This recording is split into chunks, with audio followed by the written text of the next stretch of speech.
Present by Deewana music परो। बोलो बोलो देवघर वाले बाबा की। अभी जे कमरिया सब नचतई रे,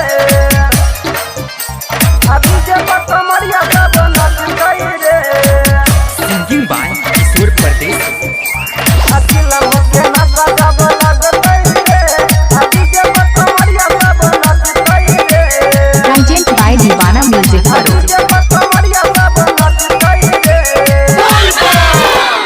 चिलम के नशा जब लगतई रे, डीजे पर कमरिया सब नचतई रे।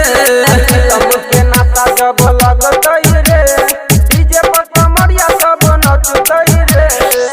ओने से भैया बम अगन मगन में, ओने से भैया बम अगन मगन में, गाजा बनाई झप भरतई रे।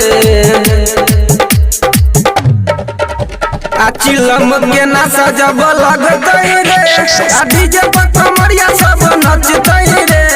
चिलम के नशा जब लगतई रे, डीजे पर कमरिया सब नचतई रे। डीजे पर कमरिया सब नचतई रे, डीजे पर कमरिया सब नचतई रे। DJ Sumit Satish Raima, Sumit Satish Raima. Present by Deewana music परो।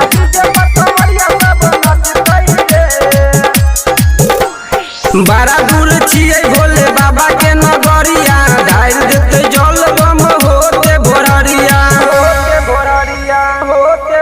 हाँ हाँ बड़ा दूर छिए भोले बाबा के नगरिया, ढाल देते जल बम होते भोररिया। भले कियो भैर रात जगतई रे, डीजे पर कमरिया सब नचतई रे। चिलम के नशा जब लगतई रे, डीजे पर कमरिया सब नचतई रे। चिलम के नशा जब लगतई रे, डीजे पर कमरिया सब नचतई रे। डीजे पर कमरिया सब नचतई रे। प्रेम से बोलिए बाबा नीलकंठ की। डीजे सुमित सतीश रैमा, सुमित सतीश रैमा।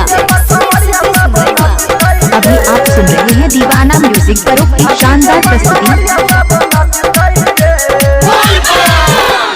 राइटर दीपक पर फेर हो नजर हो, किशोर परदेसी बाबा लके लजल हो। राइटर दीपक पर फेर हो नजर हो, किशोर परदेसी बाबा लके लजल हो। चिलम धराई मिथिलेश बटतई रे,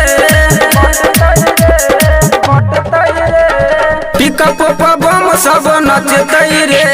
चिलम के नशा जब लगतई रे, पिकअप पर बम सब नचतई रे। चिलम के नशा जब